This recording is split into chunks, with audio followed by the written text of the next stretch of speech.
Petrus maupun Paulus atau rasul-rasul yang lain memimpin doa malam, memimpin doa puasa untuk bicara. Ayo kita berdoa untuk minta fasilitas. Bahkan bicara pun tidak, apalagi berdoa. Itu mengagumkan. Dengarkan, di pasal 2 Kisah Para Rasul dituliskan hari itu kira-kira 3.000 jiwa percaya Yesus setelah pada hari Pentakosta. Bayangkan. Nah yang kumpul itu 120 murid. Berarti gereja pertama di dunia jumlahnya 3.120 jiwa.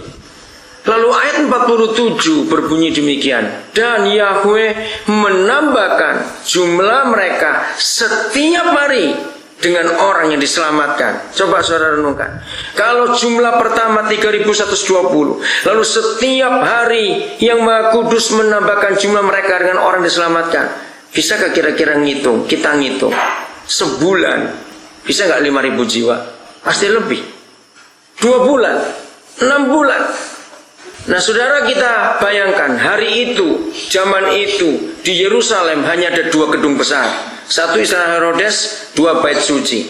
Mungkinkah Petrus bentuk panitia sewa gedung untuk kebaktian? Mengumpulkan 3.000 sekian ratus orang hari pertama saja. Dan tiap hari jumlahnya ditambah. Saudara bisa bayangkan betapa ngeri ketika gereja tidak kembali kepada prinsip Alkitab itu. Kita lihat terus makin bertambah jumlah itu. Paling tidak mereka itu butuh transport. Walaupun zaman itu hanya ada 3 alat transportasi, 1 kapal, 2 kereta dengan unta, yang ketiga jalan kaki. Seharusnya ketika mereka harus nginjil keliling, paling tidak Petrus akan memimpin doa semalam, Jumat mari kita kumpul uang, beli kuda 4, unta 2, atau bagaimana. Karena mereka perlu transportasi. Bahkan sampai 2 ayat terakhir di Kisah Rasul 28 ditulis begini. Paulus menyewa rumah 2 tahun penuh di kota Roma, dan dia menerima semua orang dan menyampaikan dengan berani kerajaan surga itu. Jadi sampai pada akhir Kisah Para Rasul pun dituliskan Paulus itu sewa rumah, nggak beli. Nah kenapa gereja sibuk? Lalu saya berkata kepada 2 rekan pendeta itu, berapa jemaat saudara? Yang 3.120 orang aja nggak sibuk cari tanah, beli gedung atau sewa gedung. Lalu prinsipnya apa? Yang satu tanya dengan rendah hati.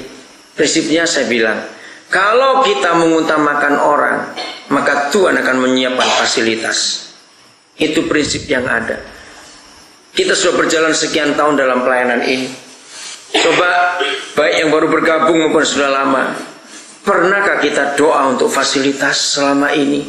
Tapi lihat Papa menyiapkan semuanya.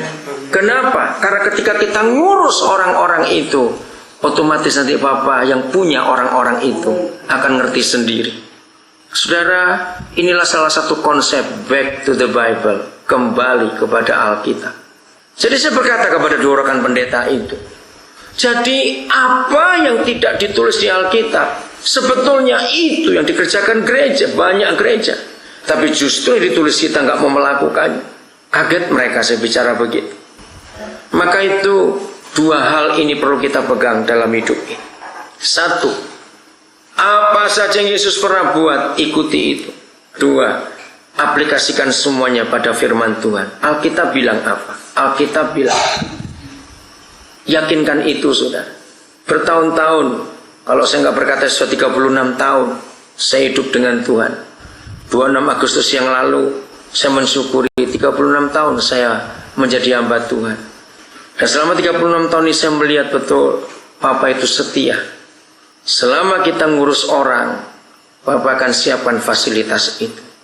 Maka itu jangan ada yang pernah berhenti karena fasilitas tidak ada.